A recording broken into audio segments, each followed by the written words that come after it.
That's all right. So thank you so much for coming. I'm sure everybody here is because we've got headache issues possibly. And if not, we will learn more about it, right? So Dr. Itkin went to medical school at the University of Chicago, Pritzker School of Medicine.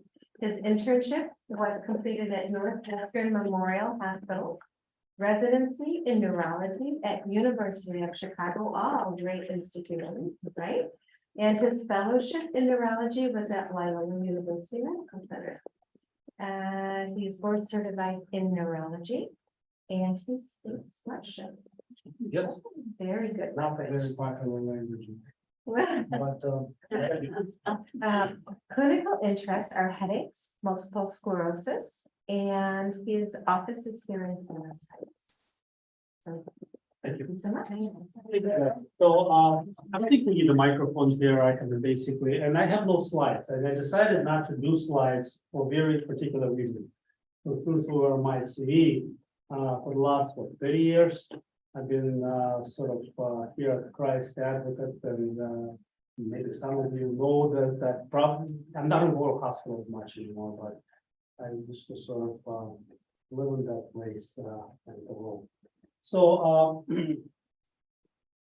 I will, because I see people are too different here, so that I will try to, I cannot answer, cannot give you a cookie cutter talk on headaches.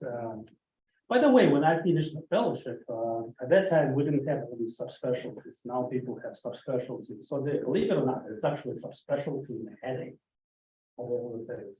So, so I clearly cannot give you a half-an-hour discussion, take you all to the field of headaches. And the topic is intractable headaches. And intractable headaches are very difficult to kind of put together. Those are the main headaches that we as neurologists are concerned with. Although in my practice, most of my patients have bad headaches that are difficult to treat, but that's a different kind of a headache. So if you're, again, you have to understand that I'm thinking through the mind of a neurologist. And the first order of business is to make sure that you don't have something else that causes headache. So in the last couple of years, American Academy of Neurology told us that we could see patients virtually. And I think it's very difficult to do it in this field. I know you talk about headaches, you can talk to me about your headaches on the phone or whatever, but it's very important to see the patient and examine the patient, especially if you don't know the patient. So the first order of business is to make the right diagnosis. Yes, I go to the office tomorrow morning, and most of my patients are going to be headache patients who used to see 20 doctors before me and whatever, and they'll be like chronic headache patients, and they have their cocktails. Yeah, that's what I do most of my day. But I have to make sure that the headaches are ruled out. The problems that need to be taken care of other than primary headache. And I suppose the term primary headaches is important. Primary headache is a headache that doesn't have necessarily a secondary cause. Secondary cause means some problems or disease. And even that is difficult. So it's much easier for me to talk to a neurology resident because it's easy. They already know the lingo. So I can just simply just tell them the differential, give them the algorithm, and a nurse practitioner can go out and feel sorry to torture you.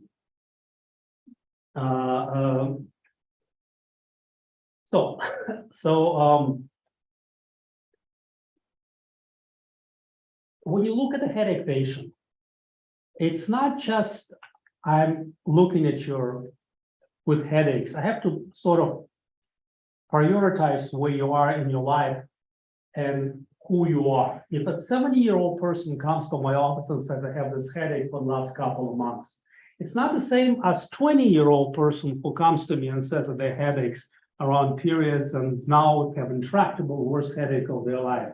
And it's not the same thing as somebody wakes up in the morning and says, you know what, my neck hurts and I have light bothering me and I have this fever and I have this headache. As you can probably imagine, these three people, if you have a medical background, are different people. And you have to address that specifically. So in the last case, I say, I don't want to see you in my office. I want to talk to ER physician, and you go to ER and we're going to do a spinal tap because that sounds like meningitis. In the second case, it probably is status migrainosus in a migraine patient. So there I would be more concerned about how much Tylenol or Excedrin are you taking. And in the first patient, I have to think. So intractable headaches by definition, and there is no definition, by definition is in the eyes of a beholder. So when we read big books and when we read about subarachnoid hemorrhages and aneurysms, the people come and complain of the worst headache of their life. And there's one thing that I learned that is probably not usually the case. People come with the worst headache of their life, and then they come to my office, and I have this thing called PACS. I can actually look at your radiologic records from Arthritis for the last, like, I don't know, how long that they've been digitalizing them. And I will say, hold on a second, 6 years ago, you came with the worst headaches of your life again. Oh, yeah, I did. It's a terrible headache. So for the most part, you have to be a doctor. And a doctor is not the same as a scientist. Doctor is somebody who actually tries to solve a problem that the patient had. They might not be the problem that they think they came for, but it is still something that they have to do. So let's talk about an older person. So when an older person comes to your office and they have headache, what usually happens is the primary doctor says, well, you know, you've been complaining about this headache for too long, go see a neurologist. And since we hide somewhere and hibernate, and it's very hard to see us in the office nowadays, just kidding, because everybody complains how long it takes to see a specialist, which is by the time I see them, my objective is to make sure that before I do anything, I rule bad things out. Because most of my patients who are, let's say, Medicare age patients, 65 and more, generally, just to be, they usually have a list of medications. And for me, this is the fertile ground for me to find what happened. So the patient comes to a wonderful cardiology department. They have a shortness of breath and they have MI, and they put them on nitroglycerin, and the patient, there are lots of different forms of nitroglycerin. And 20, 30 years ago, they used to have migraines, which they grew out of, and now they have headaches. Well, I got my answer. Basically, it's nitroglycerin that put them. So certain medications is a big deal for older people. Also for older people, secondary causes. You look at the patient and you look at their temporal areas and you make sure that they don't have temporal arthritis. When you go to, I don't know how much you guys read medical records in the hospital or wherever, but when you see patient coming to the ER, it's almost like a sport sometimes. We're allowed this, we're allowed that. Well, when you come to my office, I don't rule out anything. I rule in something. You came here for a problem. I'm not here to rule out something that you don't have. But with temporal arthritis, sometimes patients can have very faint problems, loss of weight, jaw claudication, meaning difficulty with chewing, and that becomes an issue. So you check a few blood tests like ESR or some other inflammatory markers, and you can actually find the diagnosis. Also, let's call them Medicare type of patient by age.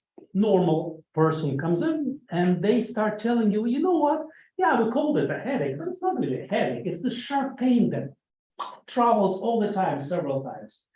So there are other primary forms of headaches. Not everything in the world in terms of primary headaches are tension or migraine type of headaches. There are lots of other forms of headaches. And as a headache specialist, it is our job to kind of listen to and make a diagnosis right away. And it's a clinical diagnosis.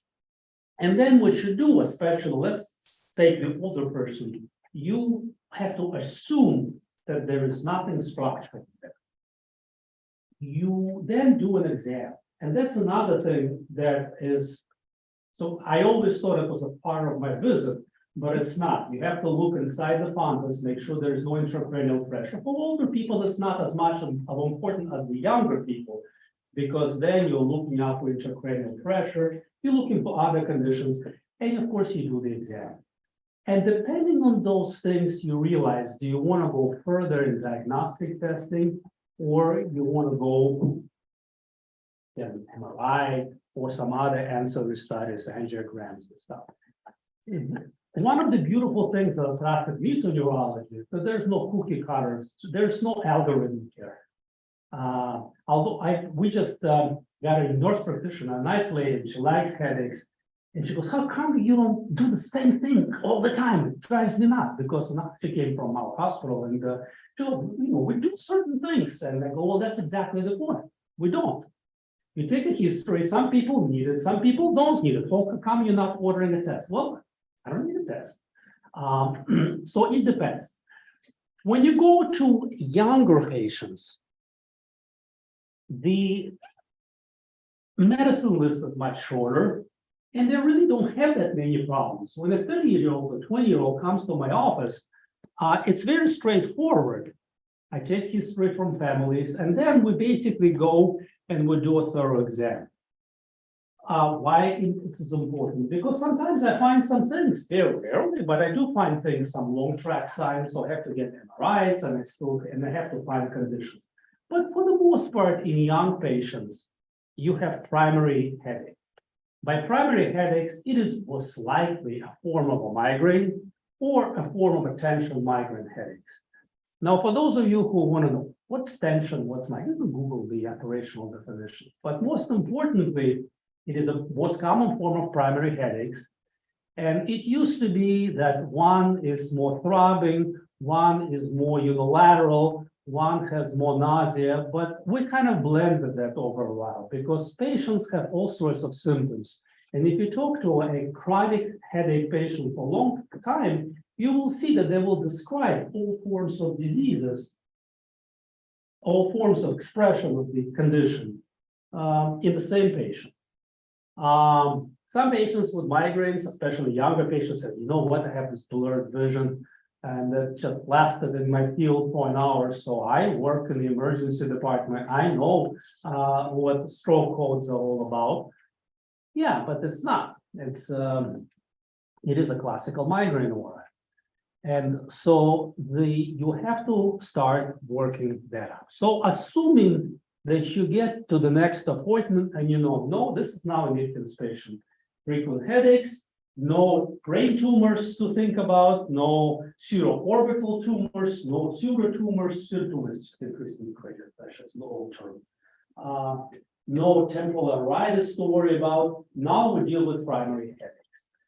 Some primary headaches have a very particular kind of treatment.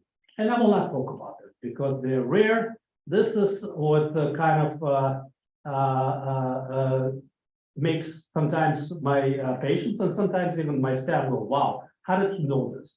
Well, because after a while, they do come to your office. They're rare, but in my field, many things are rare. There are lots of them. So once you know the zebra running, you go, I know this is a zebra. And so if I see somebody with hemicranial continuum, or I have somebody with a form of trigeminal afferent pain not responsive to certain things, that's obvious. I will also not talk about cluster forms of headaches, which are unilateral headaches sometimes, and then they're clustering over a period of time, because those are particular forms of headaches. And once you make a diagnosis of those conditions, the treatment is easy and usually right away. I mean, there are forms of indomethacin responsive headache. Indomethacin is what you get for gout, or arthritis, and that those patients just like, wow. For years, I suffered with this, but once you make a diagnosis, you put them on this medicine and everything works. So those are different conditions. This is not what I do most of my days. Most of my days, I treat very bad migraines. I wish I could give an algorithm. I couldn't. Clearly, I'm not going to give you slides because slides will sort of make it easy, as if I can have my nurse practitioner run through the slide deck and just basically give you the answer. It doesn't work like that. So assuming that the patient has no underlying neurologic conditions, assuming they have migraines and they're intractable. And by the way, the operational definition of chronic migraine is at least 3 months of somebody who has at least 15 headaches and they last for several hours and just like regular headaches. Basically, if you want to think of them without being an accountant, these are frequent migraines. That's what they are. But for operational definition, that's what when you read about, what's referred to. So how do we treat these things? when we see a patient with a migraine, that is where the highest skilled, assuming that there's nothing else going on, this is where the multi-dimensional analysis that I'm sure some guys at Google and other forms of artificial intelligence industry are trying to understand how our minds think. Because when you see a patient, you don't automatically say, well, you need this, you fail this, you take this. It's not a stepwise approach. It's multi-dimensional approach. So let's say, for example, I see a young woman with intractable headaches, not responding to several medications, including triptans, or sumatriptan, etc., and the primary sensor to me. But I look at her profile, she might have some psychological problems, for instance, some depression, anxiety. Well, those kinds of patients, I will probably consider a form of a prophylactic medication that will help and not harm the other conditions. So, for example, I might consider beta blockers, which are several of the older medications, or somebody, let's say, who is overweight, trying to lose weight on several medications, including amphetamines for weight loss, and even anti-metabolic drugs that are presently very popular. And so for that patient, perhaps I might consider topiramate as a starting dose. These are all FDA-approved drugs for migraine prophylaxis. So you do prophylactic treatment, but at the same time, you look at different dimensions of the patient. Somebody, they say I don't work.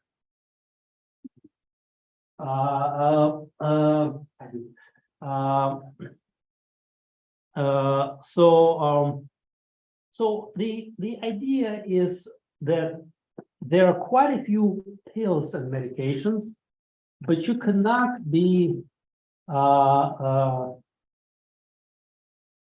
you cannot give everybody the same classes of medicines because everybody has something. And somebody has more constipations, so I would not try to consider some other drugs for these patients. Some people have a lot of irritable bowel problems. So you have to be very, very consistent in trying to address the issues and not get a call from GI or cardiology later and say, hey, Arthur, you're screwing my treatment here with your drugs. And I do that, but I don't do it intentionally. So let me talk about newer classes of drugs. And again, by newer, I mean like 5 years. So the industry of healthcare of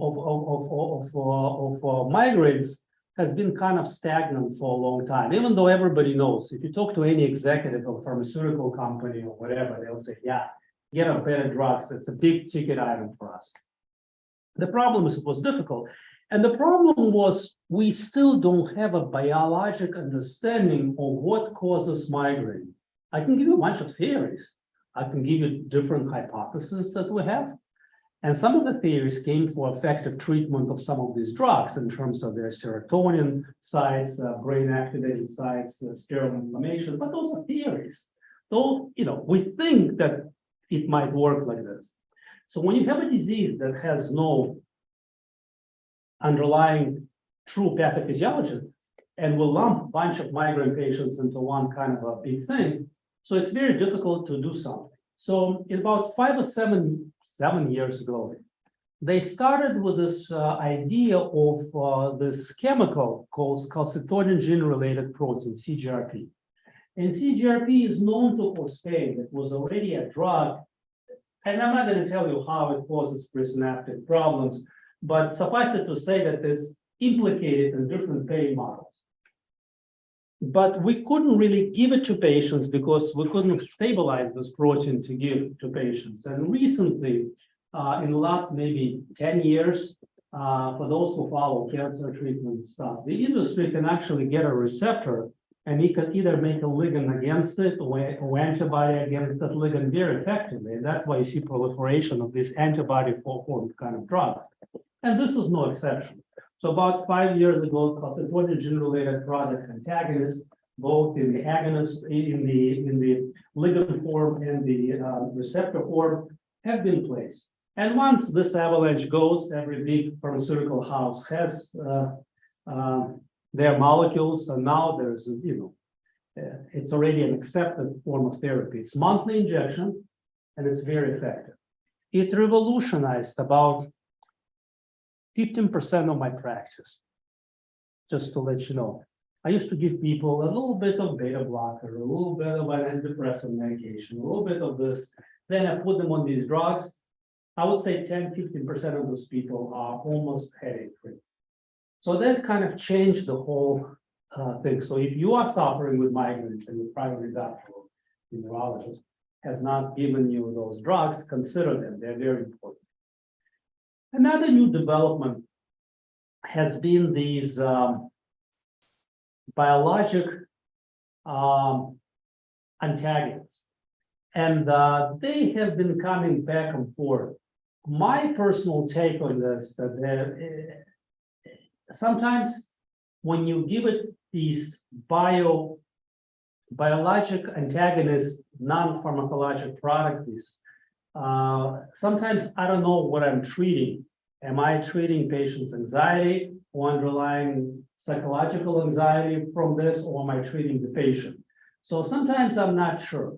The other groups of drugs that are sort of making it back are the anti-seizure medications, which over years have been used, and some have had success in treatment, as I referred to topiramate, which has been FDA approved for many things, including migraine. Then later on, as you see the patient, sometimes you realize that the pattern changes. So you have to always address the triggers. For example, if I see a patient who has significant insomnia, I have to go after that. So if it's a big guy with a big neck, I'm obviously going to make sure that he doesn't have obstructive sleep apnea, because that's a treatment. But if it's a young lady who is thin and most likely will not have sleep apnea, I have to make sure what's the underlying problem. Sometimes I have to play with the antidepressants. I'm impressed how many people take antidepressants forever. And I ask them, well, why do you take antidepressants? Well, when I was pregnant, I don't know, had a postpartum depression. But that was many years ago. Your kid is in college now. So these kinds of things. And if you think about it, I know you're not here to listen to sort of my ideas, my philosophies here, but sometimes these drugs, they help with one and don't help with another. Many of these serotonin reuptake inhibitors, they're very effective at what they do, but many of them decrease patients' sleep-wake, quality of life, quality of sleep, libido, and all these other things that make life very difficult. And as a clinician, I think it is my job to basically sit back and say, you know what? You really need to address these other things before I start pushing my migraine cocktails on you. And that's very important. For the most part, the success rate is about 60 to 70% in intractable headache patient, which is pretty good. I mean, it's much better than it used to be. We have oral agents in CGRP antagonists. Now the industry is trying all sorts of, there are now even nasal forms of it for people who feel difficulty swallowing it. So the industry is very generous to us. Every year, I get 1 or 2 different drugs for me to try, even though most of them are still within the same kind of a classes, but they return back. For example, one of the problems that I have with my chronic migraine patients who have intractable headaches, so everything is fine. I have them on my regimen, and I will talk about Botox in a few minutes, but many of my patients take Botox, which is FDA approved for chronic migraines. And then all of a sudden, boom, they have headaches for a week. Doctor, what do? I haven't had this for weeks. So you try this called status migrainosus, and you have to try different medicines. And that's where the art comes in. There is no way to know how to manage it. So you give some steroids. Sometimes you can give one of the drugs that just came back is the older drug. It's called dihydroergotamine, DHE45. It used to be, well, not in ours anymore, But it used to be, we used to push it in the ER for these patients. You start an IV and you give people anti-nausea medication because you feel nauseous from this drug. And you feel nauseous from the migraine, but you also feel from this, so you have to push that. And now it comes in the nasal form. So there are lots of forms to stop these headaches. So one of the problems, of course, when you have intractable headache is to know which is status migrainosus, which is not.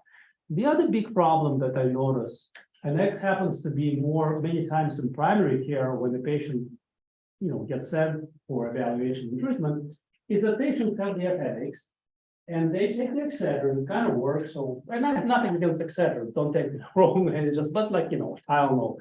And then after a while, these medicines not only not work, but you have this dull headache all day long. And this is called rebound headache.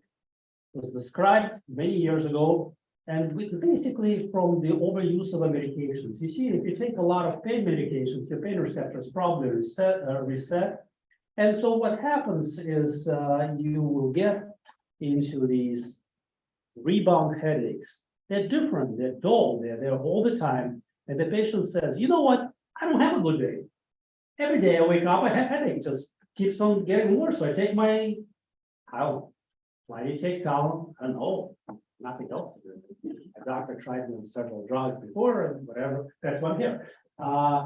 So those are the kind of things that are very important. And if you run a successful headache clinic, this is a big ticket item. Sometimes, like with Tylenol, etc., it's very easy to tell a patient, well, I'll give you this, that, we'll substitute. Sometimes people take it apart. And due to the fact that now most legitimate practices don't give controlled substances without control. So it's not a big problem. But if somebody takes a lot of barbiturates, or somebody takes a lot of pain, sometimes they take a lot of Norco for their back problems, or whatever other medical condition they have. It's not everybody just has a headache. And then they come to you and say, well, doc, I'm taking it because life sucks and I'm on Coumadin and I have to take my narcotics because nothing else works. I can't take non-steroidals. So there are those cases. And you have to recognize the problem and then deal with it. So the treatment for that would not be to push another newer and different kind of migraine medications to address the underlying problem.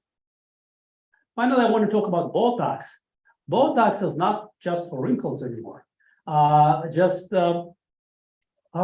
It's kind of funny because I've been doing Botox probably for the last 20-25 years for spasticity. And in the past, my past life, I was with a bunch of neurologists. Some of them are still working at Advocate, some of them already retired. So I used to do all their Botox. And then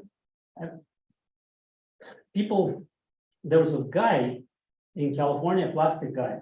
Cosmetic was already full swing. People knew about it. Botox became a household word. Everybody knows about it. And then this doctor, he realized in his cosmetic practice that in California, my patients don't have as much headaches anymore. And, you can make a joke out of it right there. But the idea is that there was something to it. For the next 5 or 7 years, the makers of Botox have tried to sort of look at all these sites, and they came to American Academy of Neurology before FDA approval and said, what do you guys think? And my fellow conservative leaders of my organization said, you know what? It's not ready, it's not for prime time.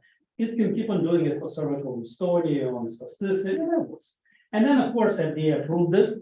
Lots of patients. All my partners, they didn't know what to do with their patients. They at the end of it, it's like, I don't know what to do. Send them for Itkin for Botox. And we were not really big believers. And then it took maybe 5 or 7 years. I realized that on my Botox days, about half of my patients were migraine patients. And they wouldn't be coming year after year. It's 31 injections, and it's expensive. So nobody in their right mind does this. Sometimes insurance companies ask me to say, well, how does it work? Does it still work for the patient? I wanted to send them back and say, nobody would do it if it didn't work, unless they're nuts. But in any case, so it does work. So it's kind of funny. So this is for FDA approved for these headache patients who really can't do anything else. I mean, they tried several medicines and it still doesn't work for them. It's not for everybody. And I wish I could say that, oh, you do Botox and it's like, you're better. And it's not, because it's yet another drug in a combination of drugs. The bunch of different guys want to come to my office, the doctors, and they want to learn how I do it. And I tell them that this is not the end at all. I mean, there are lots of other things you have to do. So I talked about TGRP antagonists. I have to combine them with that. Sometimes a patient has a sleep apnea, so you have to talk to their guys so that they don't have the problem at night because they wake up, they have a sleep deprivation related stuff. And that brings me to another form of a headache, as I don't know if anybody else has it, it's called hypnic headache. Hypnic headache, I mean, we like to use all these fancy words, basically at night, you wake up with a bad headache. That's it, and you're a migraine patient. So there are quite a few ideas as to why it happens, but interestingly, sometimes I tell my patients to do caffeine. They just do a cup of coffee in the morning and it works. Or sometimes they even do it before they go to sleep. Yes, before they go to sleep. Not everybody is jittery all day long from coffee. You don't have to go to Starbucks, get triple espresso or whatever. So there are lots of different things, but the most important thing, if I can sort of tell you, make sure that if you have, I assume that people here have had the headaches for a while, so I don't think that we have to drag you to emergency room. But make sure that you don't have, I call it low-hanging fruit. You list of medications, and most patients are actually very good at it. They will tell you. It's like Osler's, great Osler was one of the great physicians. Who said that if you listen to patients long enough, they'll give you the answer.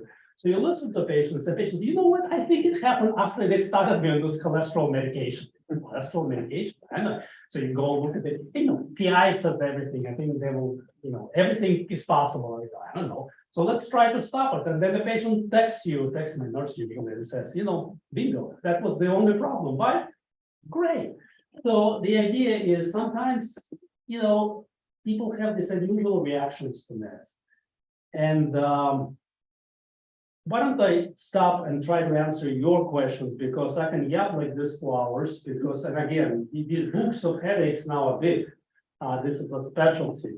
I was once deposed by attorneys who actually asked me, because I find on the headache case, and they said, well, hold on a second, you don't have a subspecialty in headaches, you're not certified. So very soon it will be left side of the head or the right side of the head. And it's silly, of course, because most neurologists will see patients don't have to be certified. They just simply, if you see a lot of patients, that's how you get trained.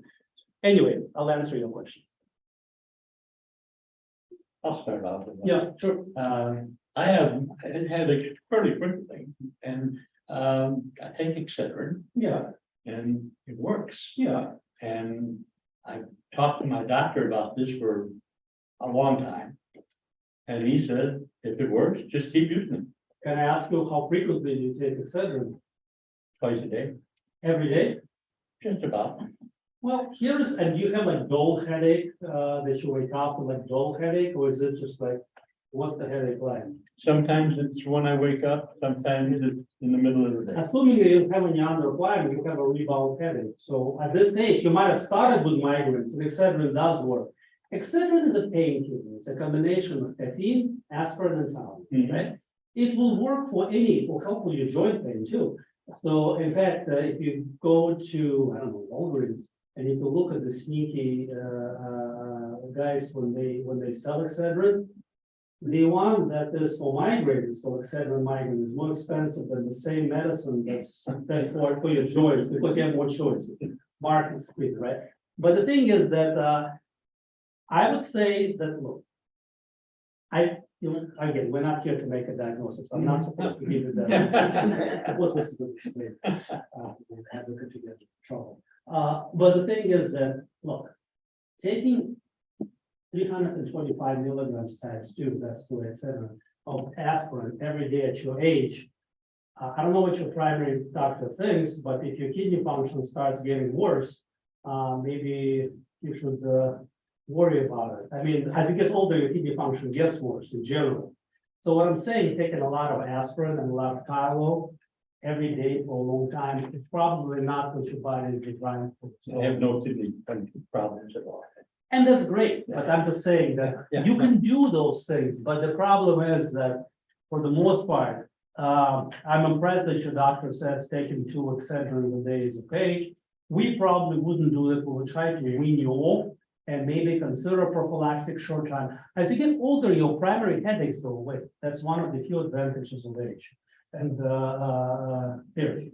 But this is one of those things that you might not need anything anymore. You might not need even your anything. You might need occasional etc. So that's just my 2 cents. Yeah. But again, listen, I'm not here to, bash etc.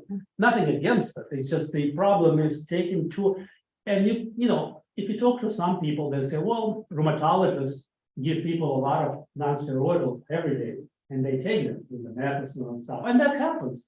But then again, these are the people who also see gastroenterologists for their ulcers, and these are people who see nephrologists.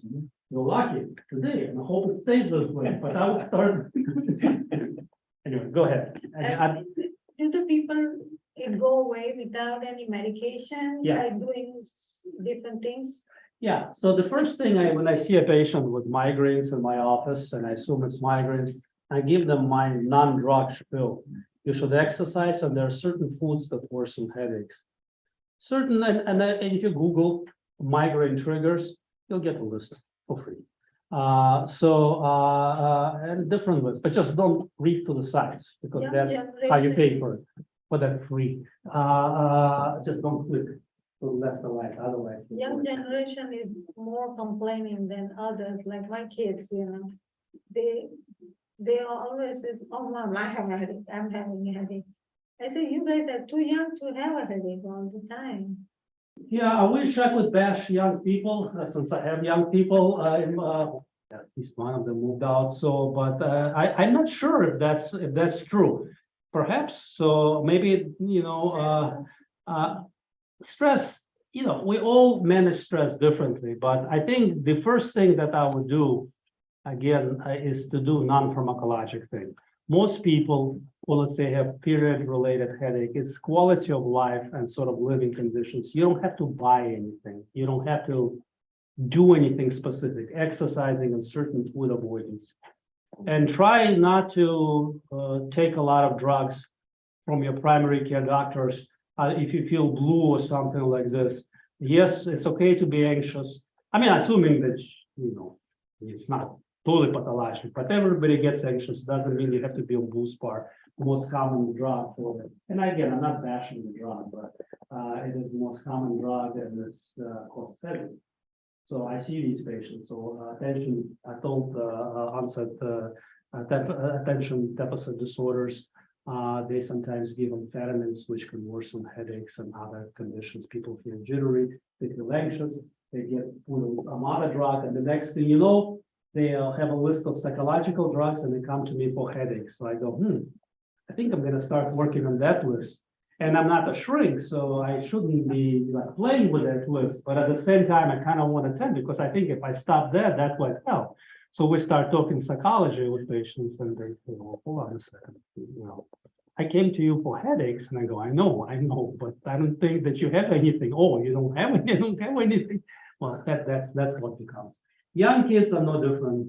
The frequency of headaches has been probably steady in most populations. So exercising and stuff. They don't need to go to doctors. They need to do all these other things. Probably the glasses, I don't know, it's like they complain all the time. Well, then you can come to me for headaches. So,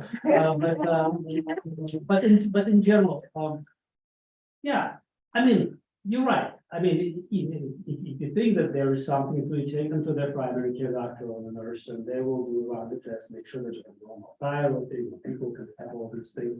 But if that's, everything is okay, usually you don't want to treat headaches, you want to treat them non-pharmacologically. If you can, well, 90% of the people, they don't need to take drugs. Which is not what I do, because most of my work is with patients, because that's how they end up in my clinic, otherwise they wouldn't do it. Yeah. Other questions? Yes.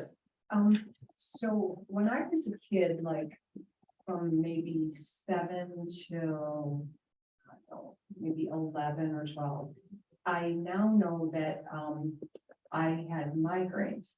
I missed a lot of school because of them. I would get super bad headaches and I would vomit and stomaching. And now, only now do I know that that's what it was. So when I was about 14 or 15, I started to see the auras. But I never went to the doctor. I didn't know what it was. Yeah. So then it kind of stopped a little bit. Then I got them again in my 30s with some of the aura. When I would take 600 milligrams of Motrin, I would stop it. Right. Now I'm past menopause, and for the last 3 years, I have been getting the most awful, horrendous, intractable migraines. Right. So you need more prophylactic forms of medication. Yeah, frequent. You should go on the prescription. Like the Qulipta. Qulipta is another drug. Qulipta is CGRP antagonist. There are lots of different things. So the reason you know about it is because there's a big marketing department in each pharmaceutical house and they try to sell the drug. I'm not against Qulipta either. But the thing is that many times it depends on the patient. And I was like saying, you can't, there's no better drug. I have nothing against Qulipta, but CGRP antagonist, for example, you cannot just put somebody on Qulipta. I forgot to tell you another player in healthcare now, it's called insurance. All these drugs, it costs money to have actors. I know they'll strike, but eventually they'll come back. And they will, and then they will have scripts, right, with them. So they will, somebody has to pay for this, right? These new drugs, they're all expensive, right? And insurance companies try to control costs. So they say to us, listen, doctors, don't give us the newest and the most advertised drugs like Qulipta or whatever, Botox, whatever. You gotta try some of these older drugs and they have to fail. So your insurance company might say, well, hold on a second, you gotta try a different tier of drugs. And that's what could be. But you're right. If you start having them more intractable when they're present, there are a few tests that you can do, basic things that you can try. And then you pretty much don't know that these are migraines.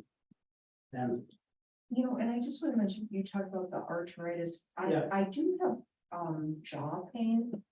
My CRP just came back. I think my stud rate was normal, but the CRP is 4.2. well, it depends. There are lots of other things. Really, the jaw has lots of other issues. Well, hell, but in terms of the jaw, you don't have the primary jaw problem as well. Yeah, I So do. so that's exactly it. So you have to kind of separate one from the other. And you'll look a little bit too young to have temporal arthritis. Usually you have to be a member of ARP for at least a few years. No, I'm just saying that this is usually disease of the older, and there's some other things. So yeah, you're a perfect person to be that talk to your primary doctor or to see a neurologist. Okay. And you know, I must say, when I exercise regularly, they kind of stay away. Well, that's pretty good. Is That- that It's inflammation? It's common. Why? Because what happens is that when the headache starts, there is this vasodilation. And when you exercise, then there is it controls the tone. It controls the tone of the vessels.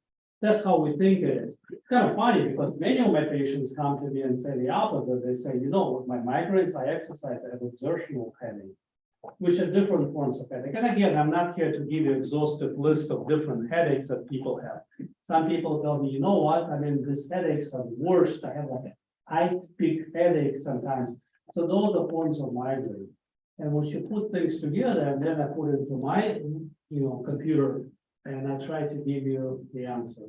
I'm not worried about artificial intelligence taking over my job. not anytime soon. Not in my lifetime. I have one question. Is it more common in women than the men because of the hormone problem? Yes. So here is the hormone story for you. So when the kids are born, they're like prepubescent children. Boys and girls have the same amount of headaches. And then what happens is that boys who are destined to have bad headaches, they still have bad headaches, they come to my office. These are, but they're not that many. And then there's a humongous number of women who start having these headaches. Some are around period, some are not around period. So what happens with years, there are so many women who have it. And another form of headache is when the estrogen level sort of out there and then it drops precipitously during the period. That's when many women have this thing called catamenial headaches, menstrual period related headaches. So hormones play a very significant role. Many women actually go to their gynecologist to use birth control methodology, or specifically to decrease the estrogen movements, specifically for that purposes, and they are on it to manage their headaches because it does help them. So what it does to the head, I'm talking about the hormones, right? Yeah, You're talking about the hormones, but what does it does to the head, that they are uncontrollable, not able to do the more regular activities or anything? right. They are at the blanket. So what happens that these changes in estrogen concentration probably affect in a predisposing person a central cascade somewhere in the brainstem. This cascade of headache begins. So it activates, whether it's a hormone, whether it's barometric pressure change, lots of different things in the nature, or somebody, you smell this weird perfume, or whatever you're triggering. Yeah. All of them at the end send this signal in a predisposed migraine patient to the stem of the brain, and that sets the cascade of different activity. Some cascade goes into the visual cortex, and that's when you have these scintillating scotomas, or this unusual, almost like blurred vision for half an hour or so. Some patients have this unusual presentation of feeling hungry, feeling stupid, and not everything is a headache. And a headache, of course, we think, not of course, but we think headache is when these neuronal activities spread to meningeal areas where there are these inflammatory, we call it sterile inflammation, processes. And I will not bore you. We actually know some of these mechanisms. And that's how it causes headaches. And headache is coming from meninges. It's coming from that area. And it sets up this cascade of events, but it starts in the brain stem. So, but you have to be predisposed to that. And there's a lot of evidence that migraines are very genetic. So many women give it to their daughters, et cetera, and then they grow out of it. And then for the most part, with a few exceptions. Yeah, I'd like to learn more about the difference in headache and lightheadedness. Yeah, so lightheadedness usually is not a pain. It is usually caused by inability for the brain to get enough circulation. And the brain wants a circulation, so it tells you, look, you're going to be lightheaded now. You can have even vision changes and feel like you need to sit down. And then if you don't change your circulation, then you'll pass out. And that's called syncope. So these are two unrelated problems. One is usually cardiovasogenic, and the other one is the primary migraine, brain event. So there are two different things. Okay. One is pain, one is lightheadedness. Yeah. Treated by different doctors. Well, you start with the primary doctor first, and then they will direct you to the right people and the right place.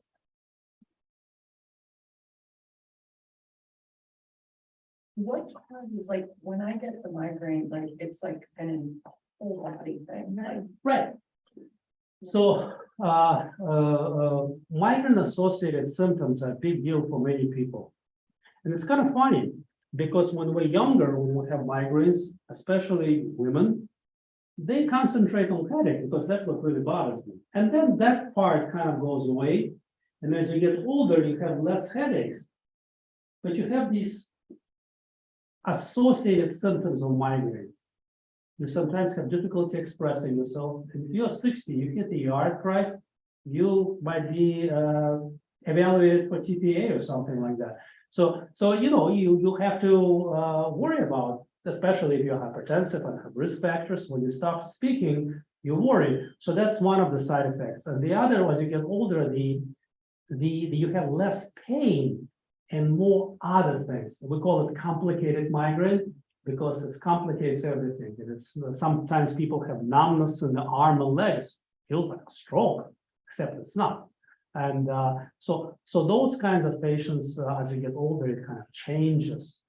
It's usually it changes its sort of shape, and then it becomes more difficult because if you're 60, so if you're 70 on blood pressure medicines, if you go to ER, any ER, and say that you have difficulty expressing yourself, the first thing that the ER guy will do is activate a stroke hold, make sure that you don't have a stroke.